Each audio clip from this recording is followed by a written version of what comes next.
And we are live. Dawn here with Romance Happy Hour. I am with Sandra Marine and Gwyn McNamee. Did I say that right again? Got it Yay. right. Okay. I'm so bad with names. So you may notice that Dylan is not here. She had so she just couldn't be here today. But I am very excited. We are, because Dylan wanted me to say she's sorry that she's not here and she missed, have fun, and she missed you guys. She's sorry she missed you, but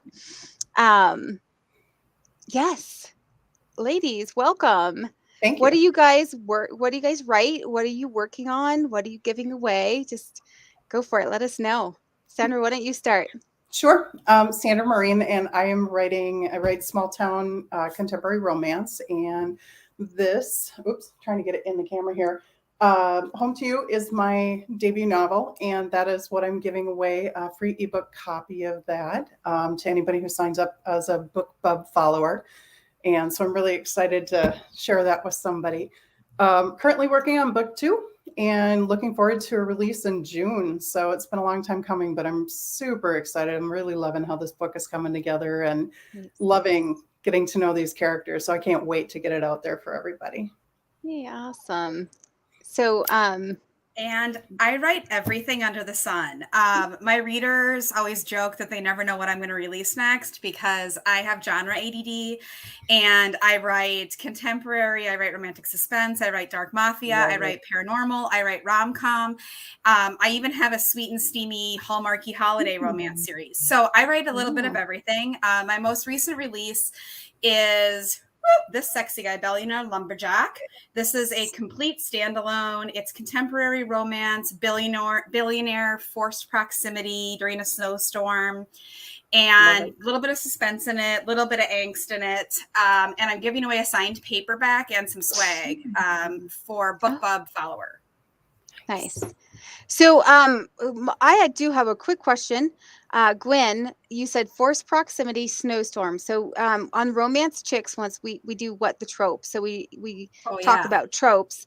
We did have a forced proximity trope, and I think the snowstorm is like the main forced proximity. It's a good one. Yeah, we used it. I used it in my holiday romance one too, because it's being from Wisconsin, I'm used to snowstorms. And so it's the most obvious thing to get trapped. But I've also done a hurricane for forced proximity. I've done, where they kidnap the person and it's forced proximity because they're have to keep the eye on the person and they're in the same small, space. Yeah. So I try to mix it up a little bit, but I do love a good snowstorm as long as I'm not in it. Yeah. I did forced proximity, same thing. One of my earlier books, and it wasn't so much a snowstorm as an avalanche. It was kind of like a Seven Brides for Seven Brothers situation for my heroines. So, I did that. Not so much a snowstorm, but it was, And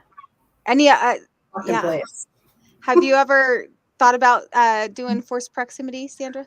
My book 2 has an element of forced proximity in it. So it's kind of interesting you guys bring that up. So yeah, it's forced proximity and best friend's older brother, which I'm having a blast writing that part of it. So really, really enjoying the conflict that comes a part of that. Nice. Yeah. Best friend. What was it? Best friend's older brother. Yeah. Okay. Yeah. I love the conflict that comes with that. It's the whole, don't want to mess with friendship, don't want to conflict with, you get involved with somebody and then you break up, and all of a sudden it's not just you lose your significant other, but you're losing everybody else with it. You lose your friendship, you lose your ability to go over there for holidays, that kind of thing. Yeah. And, and so it really, really appealed to me with this particular couple, and they fit it so well. So yeah. So Pam says you are all contemporary. So have you guys written anything that wasn't contemporary? I haven't. No. I write paranormal romance as well. I wrote it. Most of my current PNR that's out is under my other pen name, which is DP Payne. And that stuff is very raunchy. It's very over the top, which is why it's a separate pen name. And it's kind of crazy. It's meant to be tongue in cheek, kind of jokingly bad, but not bad. Like the stories are good, but you're like, oh, come on, one of those type of things. But I actually do have a co-written paranormal series releasing towards the end of this year. I'll be doing another one. And like I said, I have genre ADD, and I read all these different genres, and I love all these different genres, and I edit for other authors. So I'm constantly reading books from different genres. So it's really hard for me to just like pick a lane and stay in it. I like to weave all over the road and do a little bit of everything. But I haven't done any like historical. That's hard for me because I like to use inappropriate language and F-bombs and things like that. And I feel like you can get away with that in contemporary a lot easier than you can in historicals. I can't have 7 F-bombs in one chapter. So I have a little trouble with the language situation in historicals.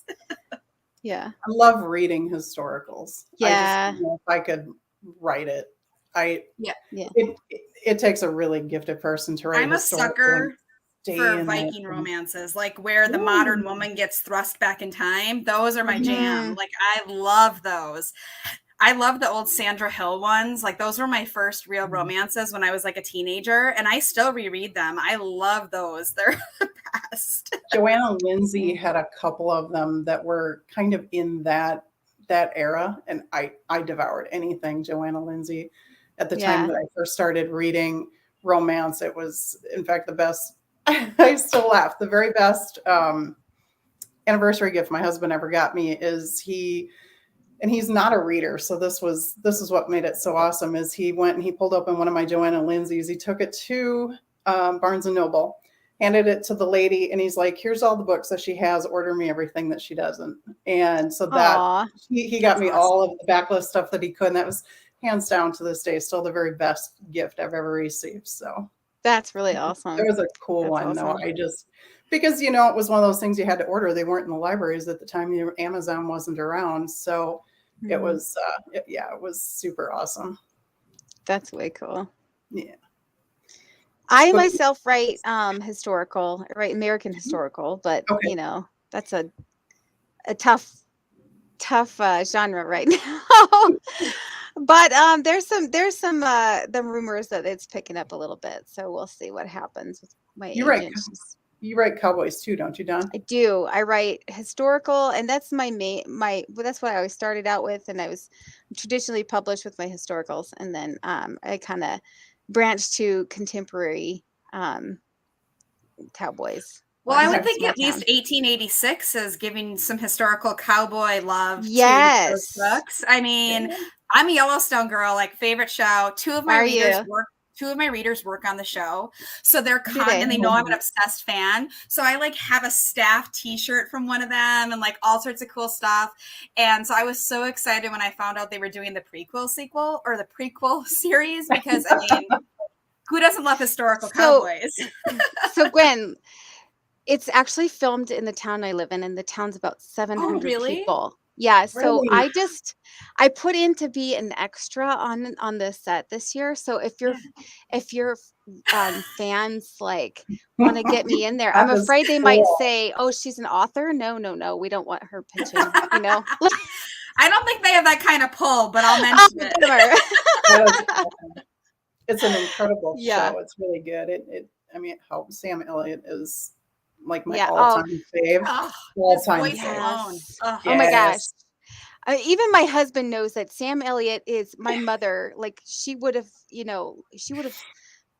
leave her husband for Sam Elliott if she got the opportunity. I'm just saying, like, and it's always been like that.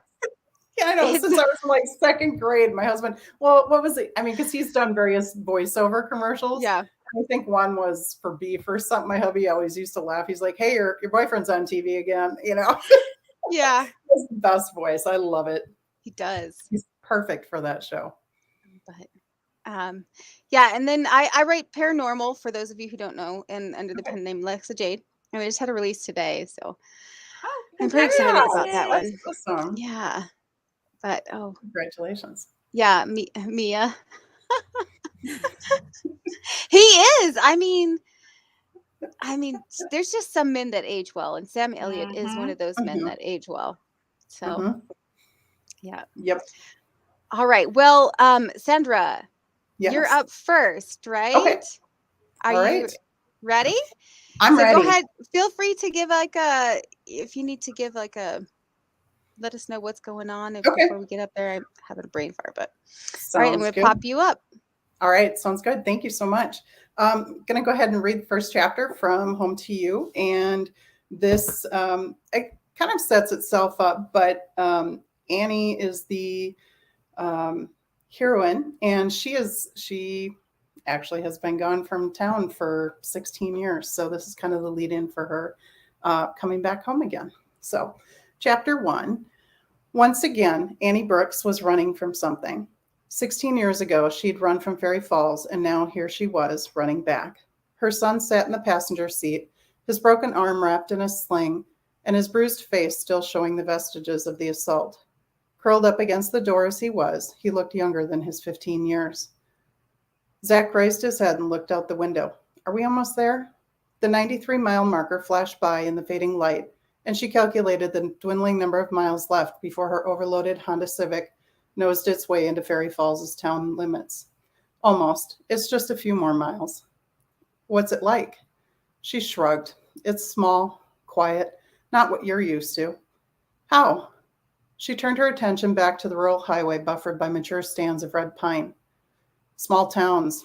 Everybody knows everybody else's business. They know it before you know it. You go to the store and buy aspirin, and before you get home, there's a message on your phone from someone asking if you're okay. Zach snorted. I'm not kidding. It was different where we lived. People minded their own business. That's because knowing other people's business could get you hurt. She eyed Zach's sling. True, but you can be hurt in other ways too. People will know who I am, and they'll figure out who you are too. They'll ask questions. So let them ask. They might ask questions about your father, Zach. It's none of their business. No, it's not, she said softly, but it doesn't stop some people from making it their business. Nothing can hurt us if we stick together. That's what you always say, right? Heat, soft and soothing, bloomed in her chest, relaxing some of the tension that had taken residence there since they'd started the trek to northern Minnesota. That's right. You know I love you more than anything, don't you? He smiled a little then, a half smile that hinted at the dimples he'd inherited from her. Love you too. And that was all that mattered, because Zach was right. They would get through this together. She turned back to the roadway in time to catch a blur of movement from the left. Instinctively, she slammed on the brakes, throwing her right arm out to protect her son. In slow motion, she saw the doe's desperate last-second leap, saw the animal's graceful arc in mid-flight, and the white rimming its eye just before the nose of the Honda clipped it, sending the animal careening into the windshield with a dull thud. The jolt of the impact folded her body around the locked seatbelt, and she cried out. The Honda's anti-lock brakes gave up as the car squealed to a stop, straddling the shoulder and the road. Adrenaline thrummed down her limbs, leaving them shaky as she pushed an unsteady hand through her hair, and she looked quickly at Zach. You okay? Yeah, he let out a slow breath and winced. You sure you're not hurt? Your ribs. She checked her son for new injuries, gauging his level of pain. Tentatively, she touched his shoulder. He unbuckled his seatbelt and shifted cautiously in his seat. They hurt a little, but I'm okay. Are you hurt? She did a mental check. No, I'm fine. Stunned senses dulled her response as she took in the shattered windshield that had nearly folded down over the dash, the safety film holding the thousands of shards in place. She blew out a shaky breath. I'm surprised the airbags didn't blow. They aren't supposed to. Huh? The manufacturers dialed them back so they don't blow when you hit something lighter like a deer. They're only supposed to go off when you hit something hard that stops you. Oh, shop class? He grinned. Did you think I wasn't learning anything in school? Her brows rose as she considered that. Don't say it, he laughed softly and then groaned. Don't make me laugh. If Zach could laugh, he couldn't be hurt that badly. She chewed the side of her lip. Maybe she should take him to a doctor just to be sure. The car shuddered as the engine coughed and sputtered under the hood. She guided the vehicle the rest of the way onto the shoulder before shutting it off. Hey, you're bleeding. Zach touched her right hand.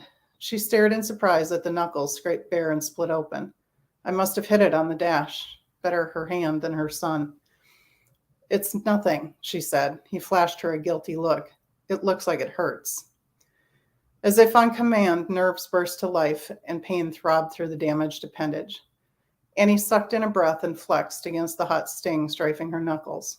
She gave him a reassuring smile. It's just skinned up. I'll be all right. He frowned, but she opened her door before he could argue. Pushing upright, she steadied herself, the adrenaline let down, making her limbs liquid. From this vantage point, the rest of her car had fared no better than the shattered windshield. Closing her door, she walked on shaky legs and met Zach at the front of the car. Surveying the damage, she promptly forgot about the pain in her hand. Oh my God. The hiss of air sounded from under the hood and steam escaped from the crushed edges. Green liquid puddled under the car and her heart sank as she calculated the cost of repairs. Radiator, Zach mumbled. That's bad? You got that AAA yet? Okay, that was bad. Who knew a deer could do that much damage, he said, sounding impressed. I wish it hadn't. Retrieving her purse, she fished out the insurance card and her cell phone, flipping it open. 2 bars of service. It had never occurred to her she may not have service this far north. Dialing the number on the card, she breathed a sigh of relief as an operator answered and took her information before putting her on hold. You need a smartphone. They have apps for that, you know. This one was cheap. Zach shook his head and leaned over to inspect the hood of their car again, where it had been smashed back into the shattered windshield. Absurdly cheerful hold music played in her ear while she mentally calculated the money she'd saved in the pillowcase.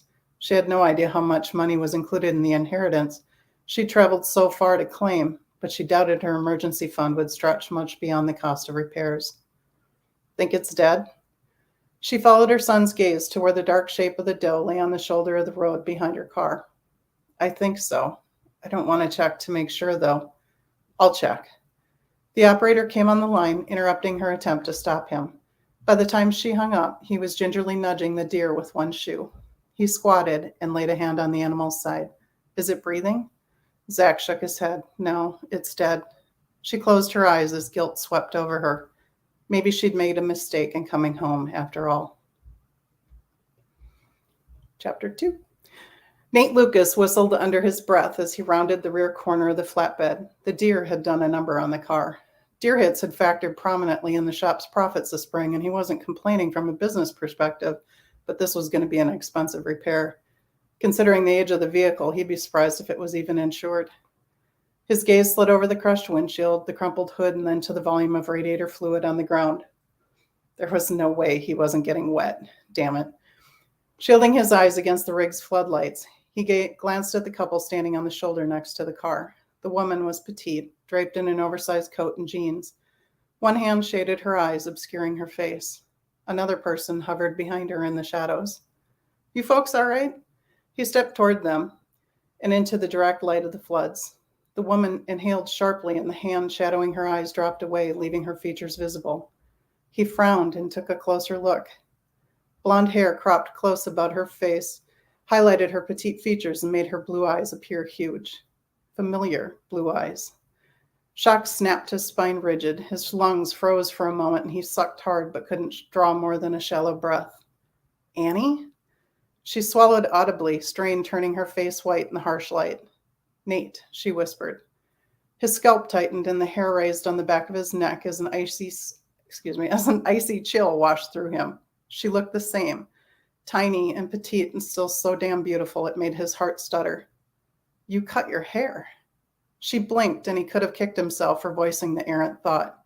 She palmed a hand over the short locks, her eyes skating away from him as her arms folded tightly across her chest.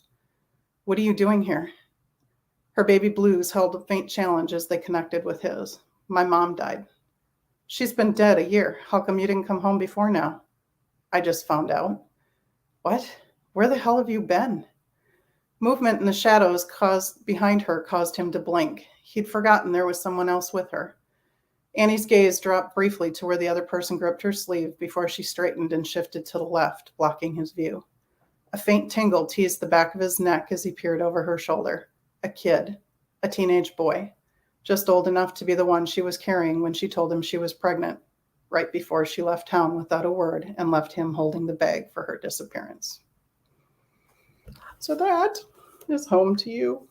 The start of Home to You, anyways. Oh, wow. So, thank you.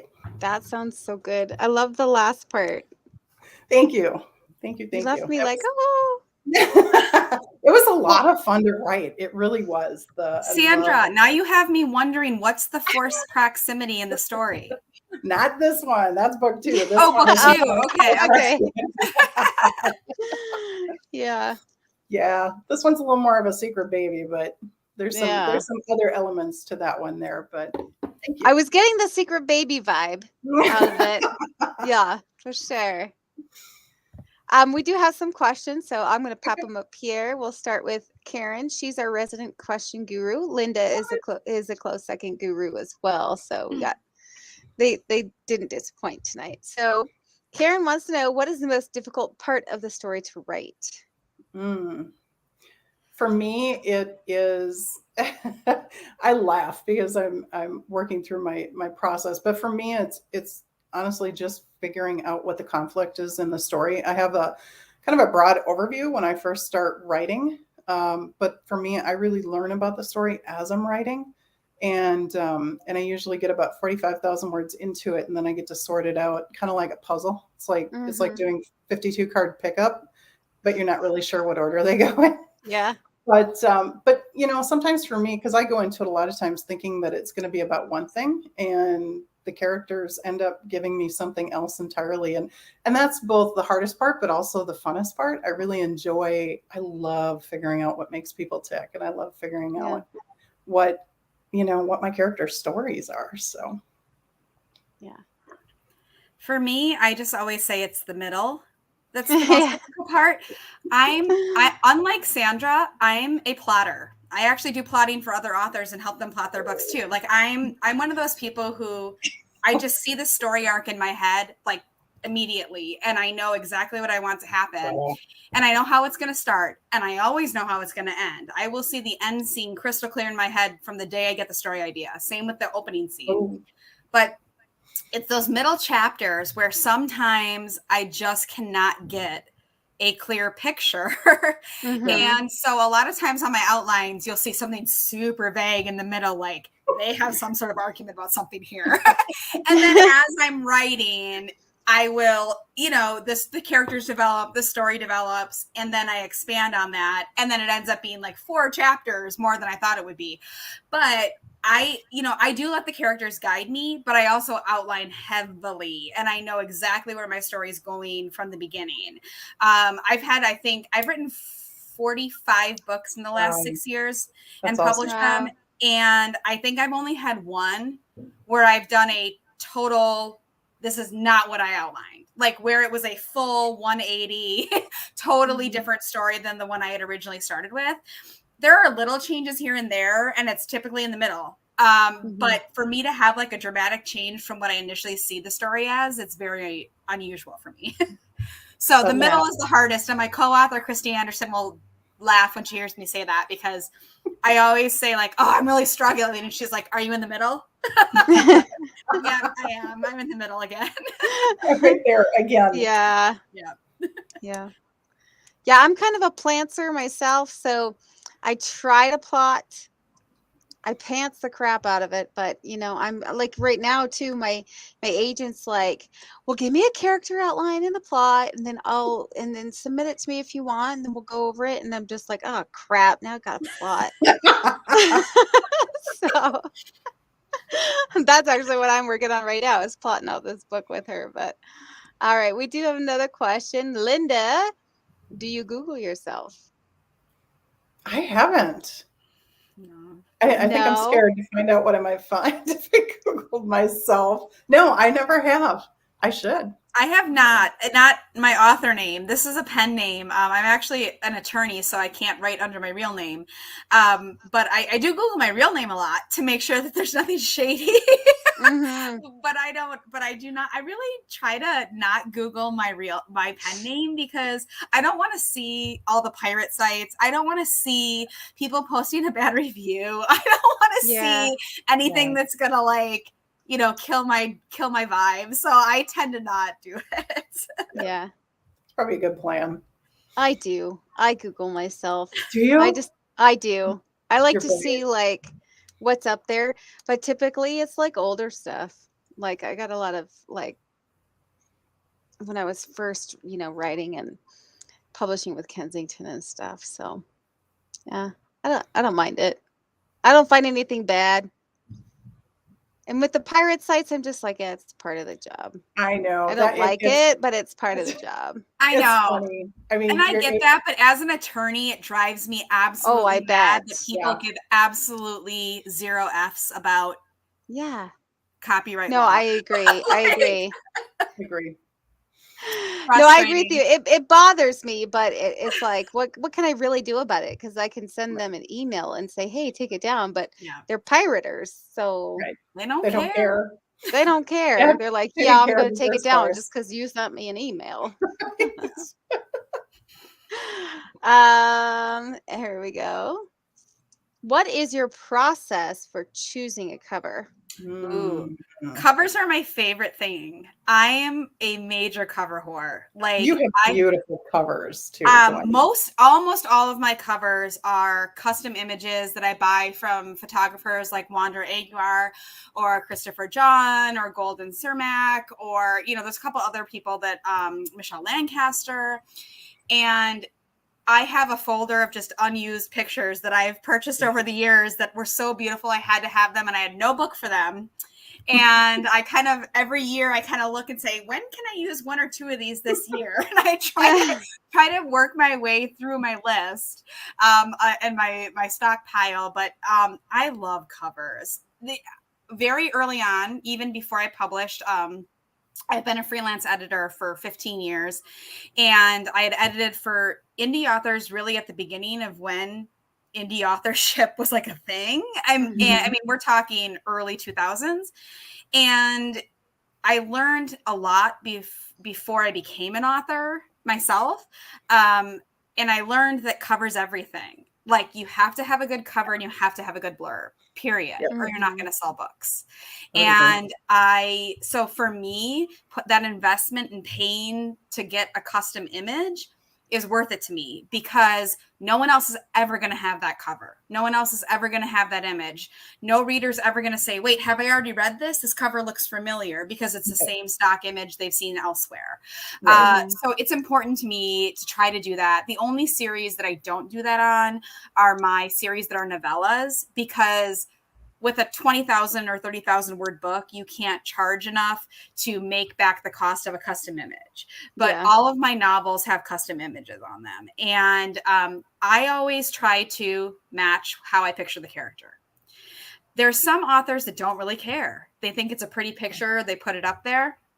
For me, if it does not like instantly bring about that feeling of that character, it's not the right picture for me. Yeah. And I want something that causes a visceral reaction. Like, I want something where if I'm scrolling as a reader, I'm going to stop and say, holy cow, that's a beautiful photo, or holy cow, that's hot, or whatever. So that's what I look for when I'm choosing a cover. And I totally agree with you. I definitely look for images that remind me of my couple. And gosh, there's so many pictures. I mean, you can spend weeks just scrolling images trying to find the right image. But I know for me too, part of it is like you were saying, it has to be a feeling. I'm looking for an emotional feel when I hit on that cover. And for me, in looking at the background, I wanted it to convey kind of a feeling of the story and what they were getting, something a little more emotional. And so, yeah, covers are fun though. It's fun. It's kind of like, your kindergarten art project, except much better. You get to play with some really cool stuff, and when you get a really, really good cover artist that I love my cover artist, and she's amazing because she can sit there in real time and go, oh, let's try this, let's do this, and she's just like shading and shifting and doing stuff, and you're watching it come together in real time, and that part to me is super, super exciting. And once it hits, you just get this feeling, and it's like, oh, that's it right there. I maybe couldn't have explained it to you, but as soon as you showed me, I knew exactly that was what I was looking for. So Yeah. I love doing the covers. Yeah. I started making covers Ooh. and myself, and it's a lot of fun, but it's also fun because my husband, he's he comes behind me and he doesn't get pissed. Oops, see, PG-13 Dawn. He doesn't get mad at me for looking at like stock photos of guys with like their chests Oh, my out and husband comes stuff. up and goes, "Oh, what half naked men are you looking at tonight?" And I'll be Yeah, like, mine "It's says, for a cover." yeah. My husband likes to say, "Why did you put my body on that pic cover?" Ooh, look at that. I love it. That's awesome. I tell him I it's didn't give you research. permission. When'd you take that picture of me? Yeah, yes, yeah, I've heard that one too. I Yeah, love it. all right. Let's see, where are we at? We got a couple more. Okay. So, oh, what is your favorite social media option to promote your stories? Yikes. For me, it's Facebook. Even though I hate Facebook, like I hate it and I love it at the same time. Like, Yeah. it's what brought me to all of my readers initially 6 years ago when you could do it on Facebook. I have a reader group and I spend Karen's in my reader group. So Karen knows this. Like, I spend 99.9% of my time in my reader group. Like, that's my place. I'm posting there constantly. I'm constantly engaging people. People know all about probably TMI about my personal life in there. That's where I engage with my readers. I don't think that Facebook is the best place to find new readers and sell your books anymore, though, because of Facebook algorithms and what they're doing. Oh gosh, yeah. I think that that's probably TikTok, but Yep. I can't show my face on TikTok because of my law the license. lawyer thing. And my husband's also an attorney, which means, and he has security clearance for various things, which means we can't even have it on our phones because it's a security risk. Yep. So what we end up having to do is I just opened a TikTok account. Everybody go follow me. I basically do videos with my PA and then she uploads them for me to my profile because on TikTok, because I can't even have the app on my phone. So I go in, I can go log in like through the website version and like respond to comments and whatever, but I just can't do the phone like everybody does, which makes it so easy. I think I've seen so many books that are 5 or 10 years old go to the top 10 on Amazon because of TikTok. So I think that I haven't figured out how to promote on BookTok is a thing. I just can't get into. I'm trying, but I just can't get into it right now. Yeah. I'm gonna have to hire me a PA to do TikTok for me and like social media soon. I need to hire a teenager for something like that. Yes. Right? That's what I wish my PA was 18 because she could like. Honestly, I think by the time I figured out TikTok, the whole trend would be over. So I'm just gonna kind of sit back and watch it go. But yeah, right now it's primarily Facebook for me. Facebook is interesting for me because I don't actually have a Facebook account in my personal life. So, I mean, I kind of come into it. I don't know. I lose so many hours in Facebook. It's crazy. And but I do find a lot of readers through Facebook still. And you know, it to me, it's fun to be able to see what they like, what they're doing, and interact with them that way. So I guess that's the one thing I do love about Facebook is the fact that you can really still interact with them, as opposed to maybe like Instagram, where it's just kind of you're posting and then you'll get comments kind of a thing. So, but yeah. I have to say, I hate that we need Facebook. I know. Me too. Because I hate it so bad. Especially like this week, I was so frustrated with it because if they're updating pages again and they updated my pages, you can no longer schedule posts. You just have to do it through a different version. Yeah, you have to go back to the original version in order to go to the schedule. Yeah. No, but I mean, I even went to like my not business profile, but the business scheduler thing. Yeah. And it wouldn't let me do it there either. I had to actually go back to my original version from the updated one in order to be able to schedule again. And I'm it's like, always something with Facebook. It's like once something works, like that's what I hate about it is that like, you know, 6-7 years ago, they pushed us to do pages, like pushed pages. Then they stopped the page reach. And so even though I have 8,000 followers on my page, 6 people see it, you know, then they pushed groups. And then they started hiding groups. Yeah. And it was like, so they push you to do something and put all your time and money into building one thing. And then they switch it on you and say, not unless you pay. Then all of a sudden we'll let you use those people who have started following you. Right. It's very frustrating for sure. But I do agree that it's the easiest place to interact with people, to see what's popular, to see what people like. You know, I can see somebody make a post in one of my favorite book groups and looking for a forced proximity book. And I can say, oh, I have one, and my other author friend has one too. And I can, you know, tag a friend. And so I do think that in general, it's the best place to do it. I just think that it's severely limited compared to what we could do 6 or 7 years ago. Right. Yes. Yep. Absolutely. Well, and it stinks too when it's something that you don't control.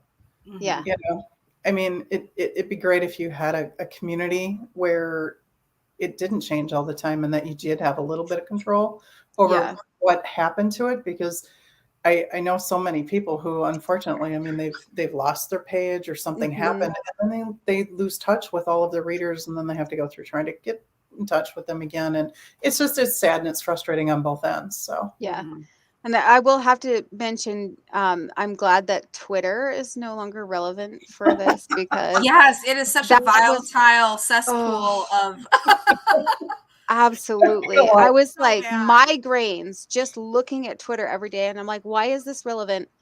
And then eventually I just got to a point where I'm just like, nope, I can't do it. I made it about 6 hours on Twitter. With Twitter, you had to tweet every 5 minutes or it would be out of somebody's feed. And then it got so volatile over there and everybody's attacking everybody else. And I'm like, I'm not about drama. I'm out of this. Yeah.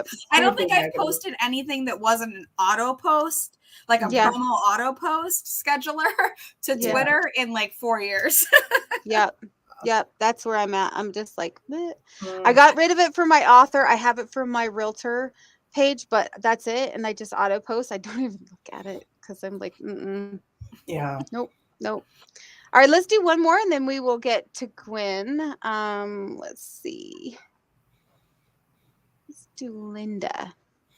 Does a big ego help or hurt writers, in your opinion? Oh gosh. That's a good question. I think it hurts. Me too. And here's why, and I'm speaking as somebody who's also an editor. Authors who have really big egos tend to think that their crap doesn't stink. You know the expression.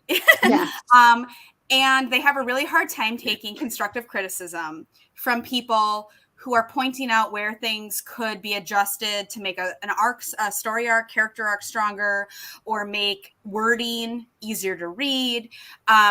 They really have a hard time accepting that feedback because they're like, well, my story is perfect. Well, then why did you ask me to edit it? Like it happens, and every single editor in the world will tell you they've run into those people. And I think that a lot of that stems from ego. I like to work with authors who are open to constructive criticism. I'm not talking about bashing their writing, but I'm talking about like, here's a suggestion. Here's why. Here's why I'm suggesting it. Not just this is what you should do, but here's why I'm suggesting it. Or if we're doing line edits, I say, look, this is grammatically incorrect. This is the correct way to say it. I'm not saying you have to make this change. However, it would be a stronger sentence if you made it grammatically correct. It would be easier flow and blah, blah, blah, blah. So there are people who it doesn't matter how you say it. They take it as, oh my God, you're attacking me. And so I think that has to do with ego. And I think it hurts them because in the end, they could have stronger stories. And they're not having stronger stories because they're not taking the constructive criticism. The only, I guess, opposing side to that is that I do think that people who are confident, like that confidence snowballs and good things come for them. So I think that there is kind of an opposite side to that. I think that like if you're confident in your stuff and you're promoting your stuff and you're pushing it hard and you're pimping it here and there and you're like, yeah, my stuff's awesome and blah, blah, blah. That's great. And I do think that there is something to be said for that. But I do think that kind of in general, it hurts. Yeah. And I think there's a difference between being confident and being egotistical, though, in your True. Yeah. writing. I Yeah, mean, there's a line. when I hear big ego, I think of the people who are just like you. They won't take your constructive criticism as an editor, but they'll sure as hell turn around and like just attack the crap out of a newbie author Right. who, you know, is promoting something on Facebook and maybe was typing on their phone and had like an autocorrect and didn't catch it, you know, and then they'll just like attack the crap out of that newbie author. I I don't hate think I like that people's grammar. so bad. I'm Yep. just like, really? It's just like everybody types on their phone. Everybody's got autocorrect that says like shirt instead of shit. You know, I mean, Mhm. sometimes we just want to cuss, Right. but And a lot of people dictate too, even like, yeah. they say, hey Siri. Yep. And like, and that's the thing. I dictate a lot of my books. And when I hand typed my books, they were immaculate. I went through 8 editors who all told me like, you don't need an editor. Your books are perfect. And I was like, no, even an editor's books need an editor. Like I need to find somebody who can spot my weaknesses and make the changes. But once I started dictating, the mistakes that come up are hilarious because, it'll mix up there, and there. It'll mix Yes. up 2 and 2. It'll mix up like things that I obviously know.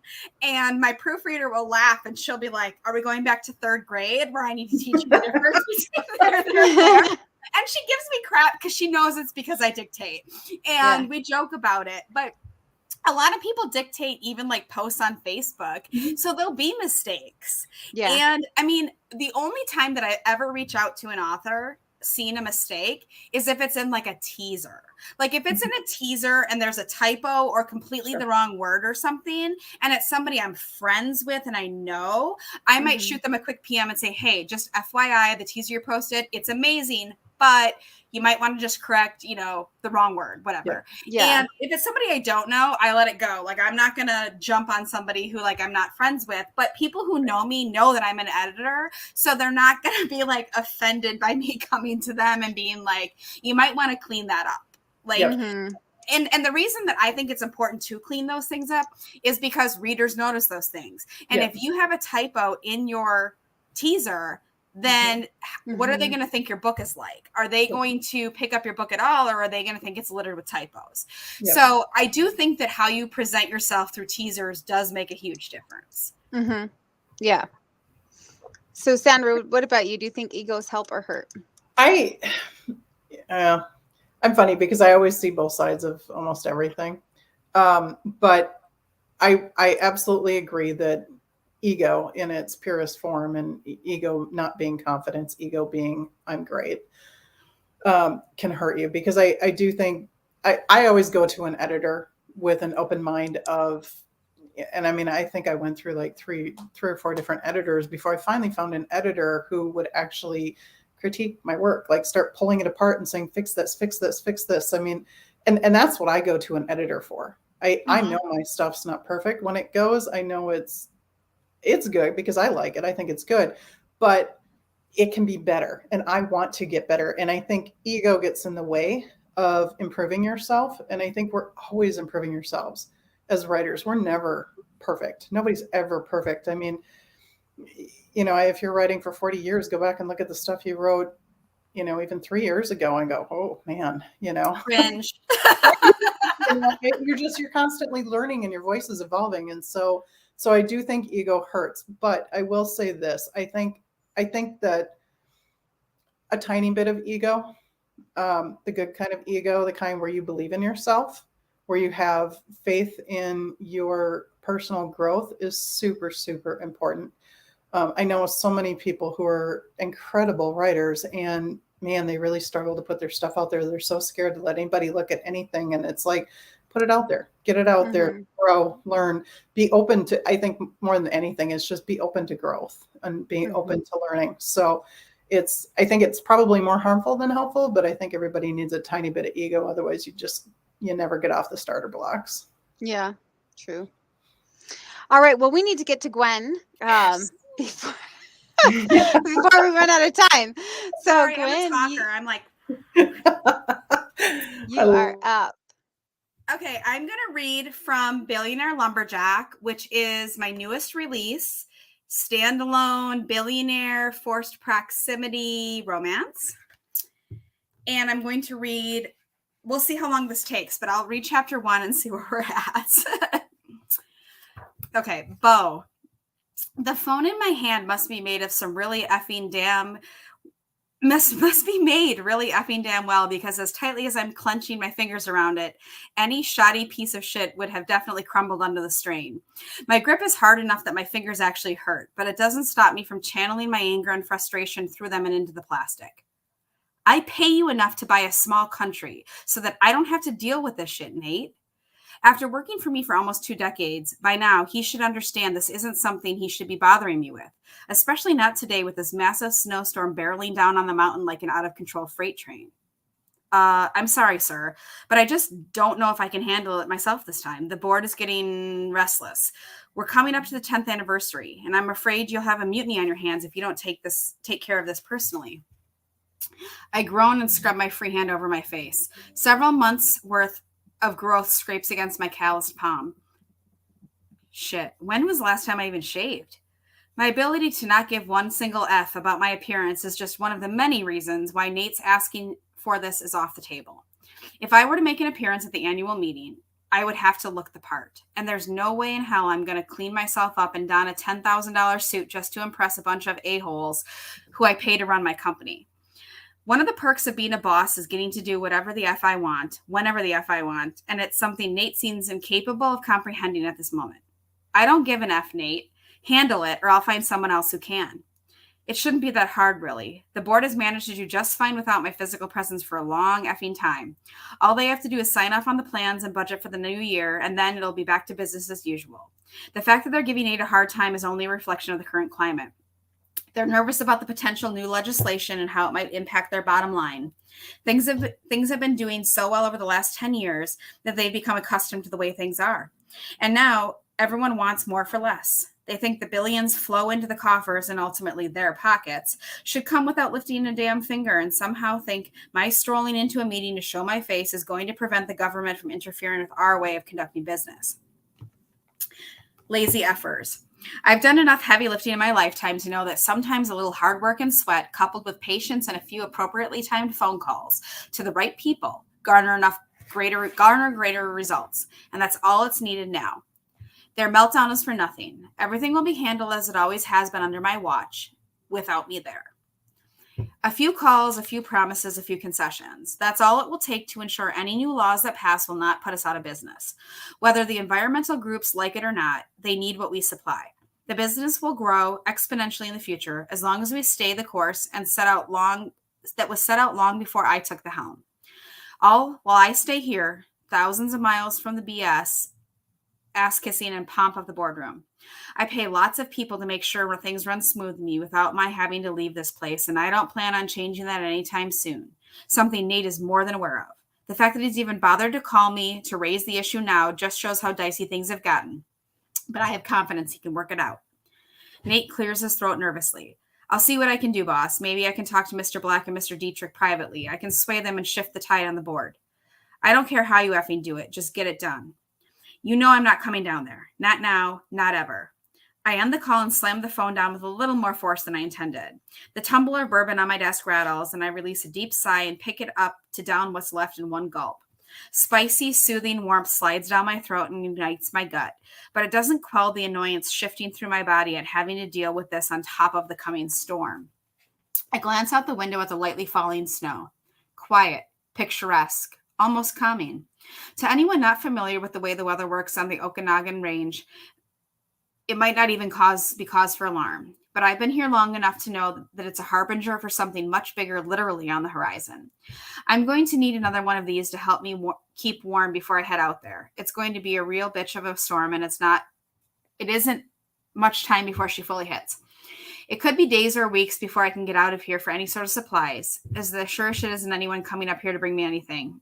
I designed it that way. Perfect beauty and perfect isolation.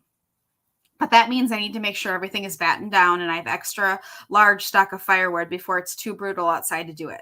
The roaring fire in the massive stone fireplace at the center of the living room is the only thing keeping this place warm right now. If I don't keep it burning, it's going to get uncomfortable really fast. And the storm like this can mean going through my usual stockpile faster than normal. I shove my chair back from the desk and make my way to the small bar in the corner with my empty tumbler, my focus on the innocuous-looking flakes outside. For some reason, it always seems so peaceful right before the shit hits the fan. It's true for Mother Nature and in life, a lesson I wish I never had to learn and could easily forget. My hand shakes as I grab the decanter and pour myself another double. Shit. The call got me all worked up, something I avoid like the plague. Now my chest tightens and old wounds flare back to life, phantom pain coursing through my veins. Blood, screams, wide, terrified eyes, begging for help.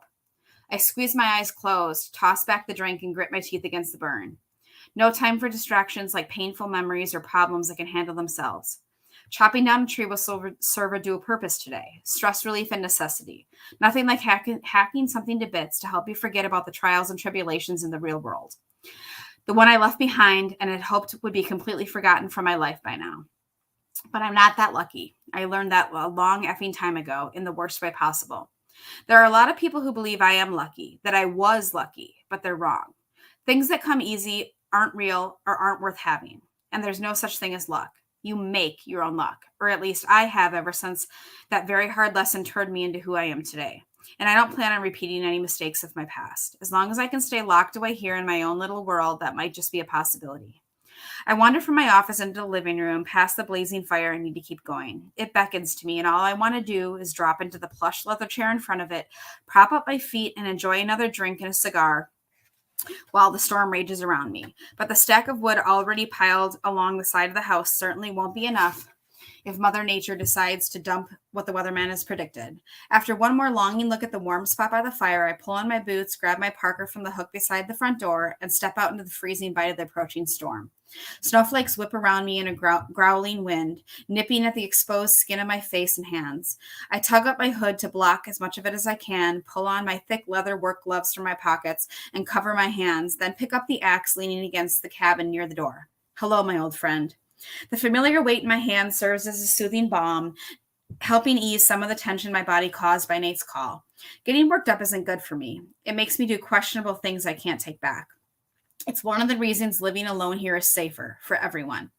But just knowing I'm going to be working out some of my aggression on a poor, unsuspecting fur across the clearing in only a couple of minutes is enough to almost erase the memories threatening to overtake my mind and bring me down a road I left in the rear view over a decade ago.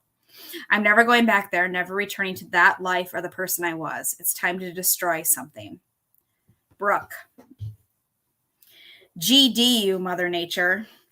She's such a heartless bitch. The storm wasn't supposed to hit until tomorrow, which would have given me plenty of time to get settled into the cabin and cozy before all hell broke loose. But the flakes falling faster and thicker suggest either the weatherman sucks at his job or Mother Nature decided to F me again. Like it isn't bad enough that my first plan to head out of the country was kiboshed due to the bad weather at SeaTac.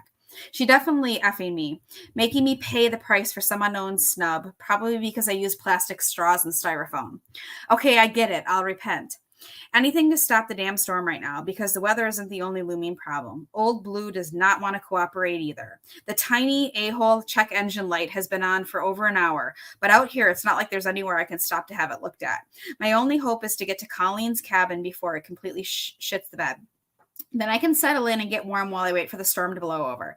It's not like I'm going to need it for a while anyway. And when I finally do, I can call for someone to come tow it to the garage. Please, Old Blue, don't die on me now. I reach out and rub the dashboard of the old Jeep. She's been on her last leg for so long, it's a wonder she even made it up this damn mountain as far as she has. It probably would have been wise to avoid steep, slippery inclines and slow snow accumulation in an old beater like this, but it wasn't like I had much choice. The cabin is my only option right now, and it won't be so bad. Sitting by a fire with not another soul for hundreds of miles, a stack of books beside me, the beauty of nature my only companion. It sounds like absolute heaven, and I can't even imagine what beautiful photos I'll be able to take on the mountain, especially after the snowfall. I am so ready for it if I ever get there. The drive north from Seattle has been long, and it isn't exactly a bad thing given the circumstances, but it feels like I've been on the road forever, and everything looks the same out here. Right now, that's white. Everything is just effing white. Old Blue's lack of GPS and the shitty phone coverage means I've resorted to the paper map on my passenger seat, and it's been well over a decade since I've used one of those. Crap, I hope I didn't miss the turnoff. I'd be effed. The engine coughs and sputters like it's taking its final breath. Oh, no, you don't. Another sputter, another cough. No, not now. I smack the dashboard like that is actually going to do anything to keep this POS alive. But petty and nicely didn't seem to get me anywhere. Sometimes you just need a little aggression to make it happen. At least that's what I've heard. I usually leave that to someone else while I hang back and wait for everything to calm down, but avoiding confrontation is more my style. But Old Blue is asking for it today, and one more cough sounds my doom. Old Blue dies with my hand still clutching the old cracked wheel. F. I stop dead in the middle of the narrow, unplowed road and drop my forehead against the steering wheel. The horn blares and I jerk my head up. Crap, that scared the F out of myself. The hard gust of wind rattles through Old Blue, and without the heat blasting from the vents, the frigid air from outside seeps in to reach me, then straight through my completely inappropriate for the weather jacket and jeans. F, it's cold out there. If I open the door, I'll freeze to death. There wasn't any time to stop and stock up on outdoor gear. I had to leave. Plus, I thought I'd be at the cabin long before the storm hit, and Colleen assured me the roads weren't that bad as long as it wasn't snowing. That train has definitely left the station, and it may have taken my chance of survival with it. My only hope is to get someone out here to pick me up. I need to call for help, stat. I shove the useless map onto the floorboard, fumble through my bag for my phone, and yank it out. My heart sinks as the freezing air in the car sends a shiver through me. No. No signal. Of course, there isn't any signal. One more thing to F me over. I'm so far up this godforsaken mountain that I bet there isn't even electricity or running water. This is well and truly the middle of nowhere. The area Mom and Dad always joked was only for recluses and terrorists to hole up when they didn't want to be found. It sounded ideal at the time Colleen offered her family's place, but now I'm rethinking that decision, along with just about every other one I made in the last 3 years that led me to this in the first place. No car, no heat, no phone, no effing hope. I press my face against the window to try to scan the surroundings for any signs of life, but the swirling snow outside makes it practically a whiteout.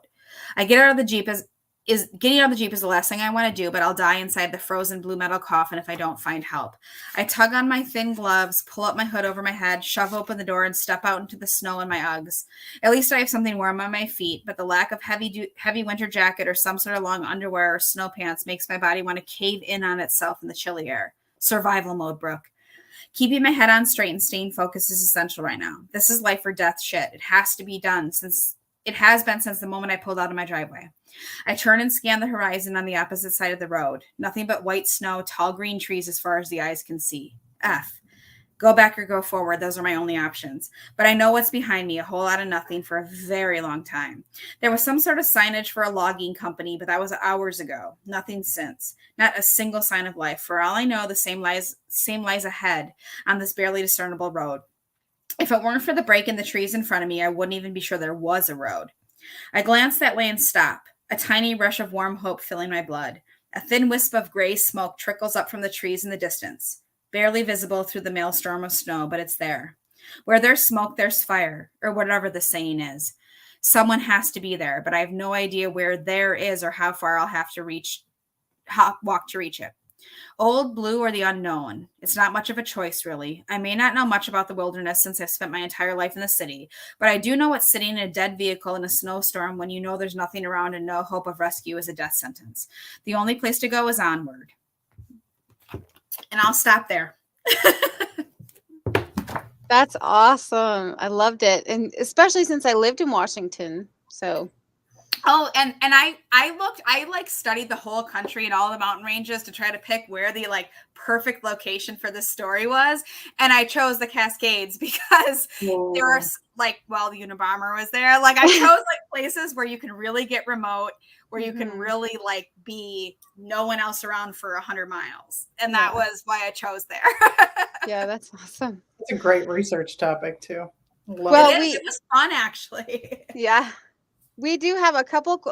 We have a lot of questions actually, and I'm going to ask you, ladies.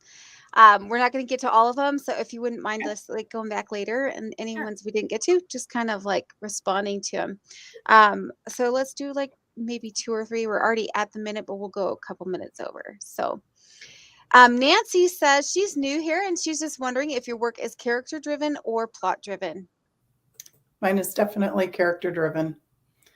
Yep. The characters always come to mind first, and it's usually a scene between two of them, and I end up digging into their background, trying to figure out who they are, how they got there, and what their problems are. And for me, it's always building a story around the character.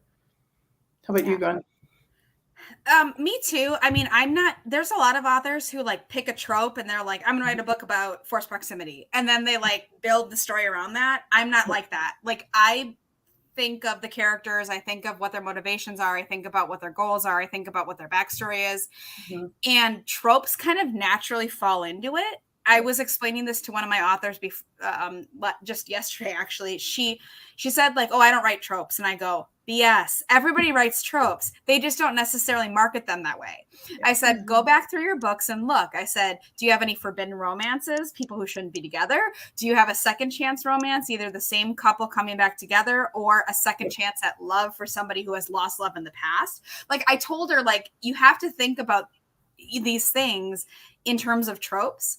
And I don't write for tropes, but they always end up in my books. You know, it's not intentional for me. Some authors do it that way, but it's definitely character driven for me. Yeah.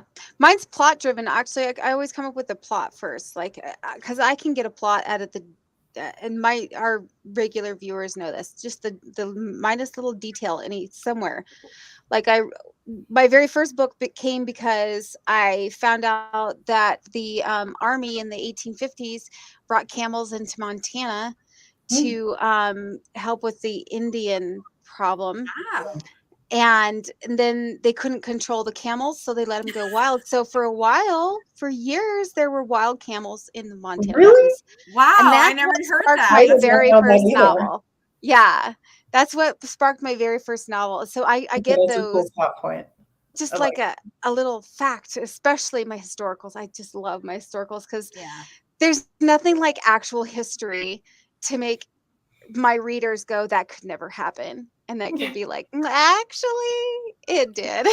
I mean, I will say that, like, that does definitely happen for me too. Where like I'll like hear about something, you know, something that happened, and I'll be like, oh my God, that would make an amazing book. And then like that plot point will, you know, I'll know the character. But like for me, I'll hear the plot point and I'll immediately know the characters. Like, I'll immediately know what their motivations are, and I'll immediately know what they're trying to gain, and you know what. So for me, it's kind of a mix, I guess, because I didn't think about it that way, but that is true. Is like, I'll see something, or I'll see a picture on Facebook when I'm scrolling, and I'll be like, oh, I know their whole story. I can write 100,000 words on that couple. I love it.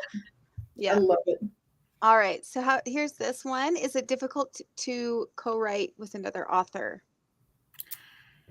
I co-write with basically my best friend, Christy Anderson. I would say, I think there are people who probably cannot co-write. I probably should not be co-writing because I tend to be a little bit of a control freak.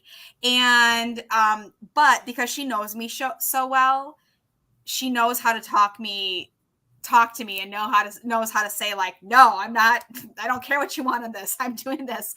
So, for the most part, she and I, we see the stories the same way. We very rarely have an argument or disagreement or see the story plot or characters differently.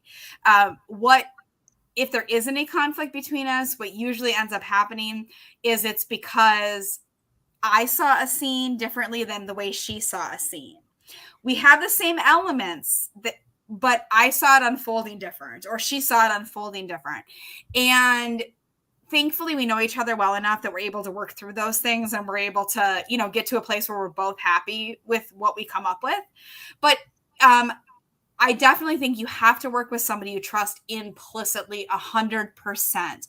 You have to talk to somebody you're not afraid to stand up to. You have to work with somebody who you're not afraid to say, I know that's what you want, but this is what I want, and I'm not backing down on this one issue. But you do need to be able to give in on things that you might feel strongly about. And you kind of have to compromise on some things. And that's hard for some people. And, you know, there's also shady people out there who do co-writes and steal royalties from their co-author. And like, Christine, I know that's not going to happen.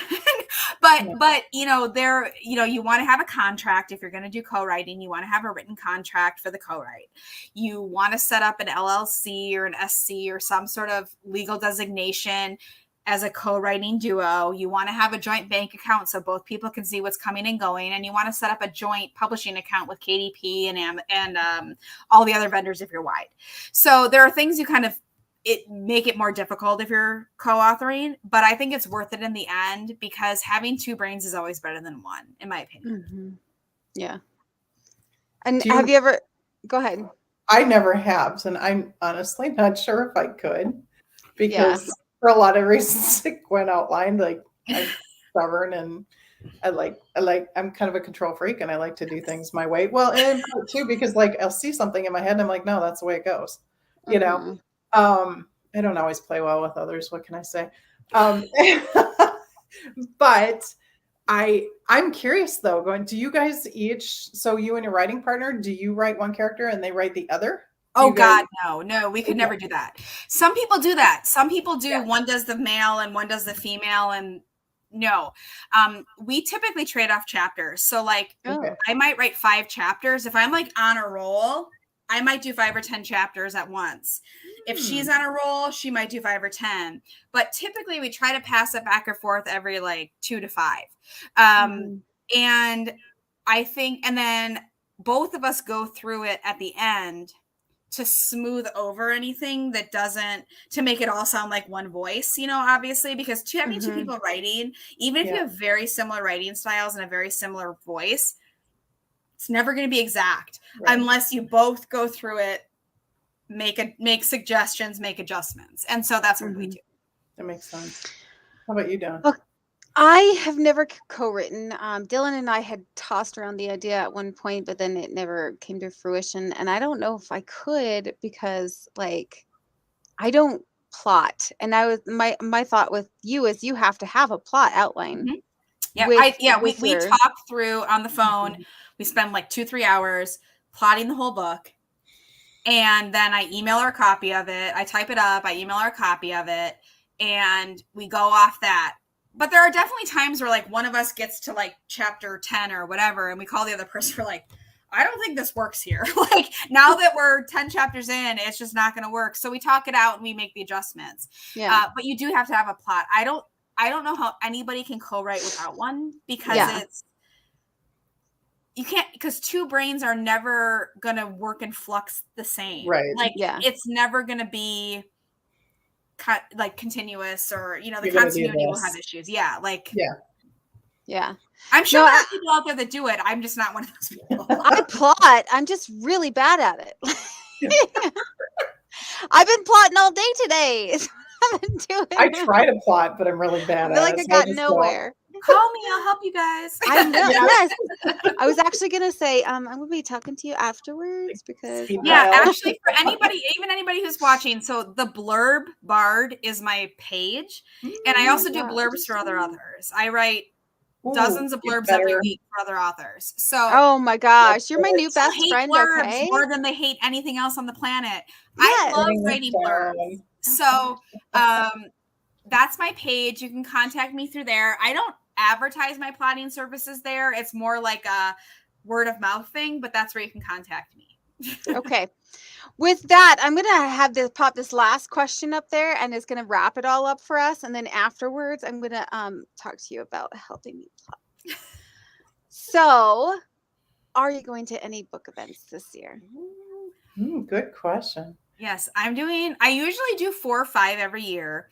I'm doing Get Your Motor Running in April in Green Bay, which is my hometown, bringing my 5-year-old, going to stay for a couple of days with my parents. I'm so excited to go home for a signing. Then in May, I'm going to be at Beyond the Reed Bray in Ohio in Columbus. Then in September, I will be at Wanderlust in San Antonio, which I've done the last 3 times it's been there. And then in October, I'm going to be at TNT New York, which is their last year in New York. So those are my confirmed signings. And then I have one other potential one over the summer that I'm not sure yet. Very good. I don't have anything planned just yet, but I am looking at trying to fit a couple of them in this fall. Yeah. I was going to do some Montana ones, but we just moved So my husband just retired and we just moved. So things are all up in the air. So Yeah. I don't have any planned. All right. So we are 10 minutes past the time, which is not the Sorry. longest we've come. Don't worry. It's not the longest we've ever gone. Lucy Score can talk. Let's just say. But yeah, Lucy and Catherine, they were our longest, I think. But so where can they find you guys? Amazon, obviously. I'm actually a wide author, so my books are available on all platforms. I have 2 series that are in KU. One is my holiday romance series that I co-wrote with Christy. Those are the Warren family series. And then I have 3 books that are part of Vi Keeland and Penelope Ward's Cocky Hero World. Okay. Those are also in KU because they're my publisher and they put them in KU. The rest of my books are available on all of their vendors. If you go to my website, which is just gwynmcnamee.com, that's the easiest place to find all of my books. There's easy one-click links to get to everything. But I spend most of my time, like I said, in my reader group on Facebook. It's called The Playroom. So if you just search, in the Facebook search bar, if you just put in The Playroom, it should be one of the first thing that pops up. If it's not, you can type Gwyn, The Playroom Gwyn, and it'll be like the first thing that comes up. Everybody's welcome to join, as long as you don't use the M word that's synonymous with wet. I don't like that word, and I don't like it used in my reader group. It's kind of the ongoing running joke in there that like people try to gross me out by using it. So as long as you don't use the M word, you're welcome to join the Playroom. I love it.